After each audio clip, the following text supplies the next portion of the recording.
Blessed be the God which hath not turned away my prayer. In looking back upon the character of our prayers, if we do it honestly, we shall be filled with wonder that God has ever answered them. There may be some who think their prayers worthy of acceptance, as the Pharisee did, but the true Christian, in a more enlightened retrospect, weeps over his prayers, and if he would retrace his steps, he would desire to pray more earnestly. Remember, Christian, how cold thy prayers have been, when in thy closet thou shouldest wrestled as Jacob did, but instead thereof thy petitions have been faint and few, far removed from that humble, believing, persevering faith which cries, I will not let thee go except thou bless me. Yet, wonderful to say, God has heard these cold prayers of thine, and not only heard, but answered them. Reflect also how infrequent have been thy prayers, unless thou hast been in trouble, and thou hast gone often to the mercy seat. But when deliverance is come, where has been thy constant supplication?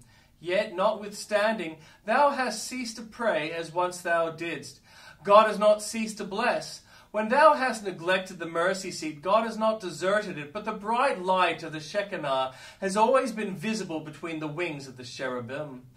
Oh, it is marvelous that the Lord should regard those intermittent spasms of importunity which come and go with our necessities.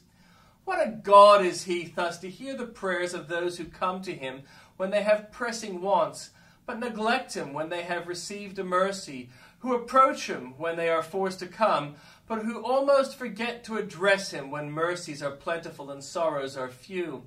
Let his gracious kindness in hearing such prayers touch our hearts, so that we may henceforth be found, praying always with all prayer and supplication in the Spirit.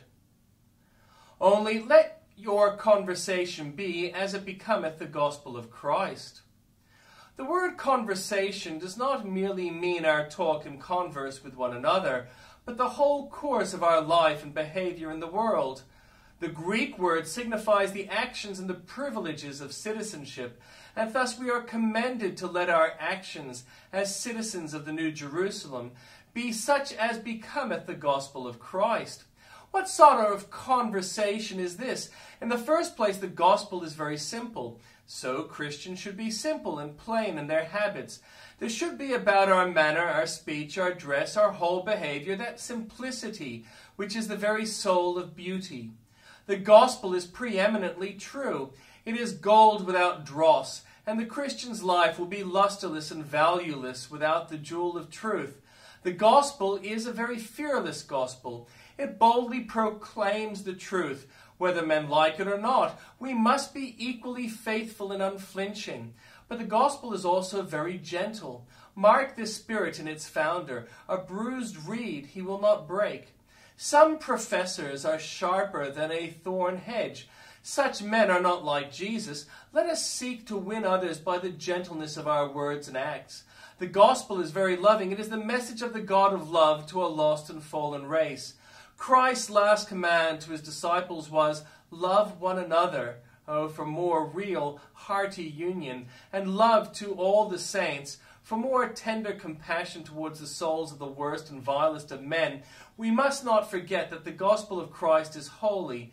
It never excuses sin, it pardons it, but only through an atonement. If our life is to resemble the gospel, we must shun not merely the grosser vices, but everything that would hinder our perfect conformity to Christ.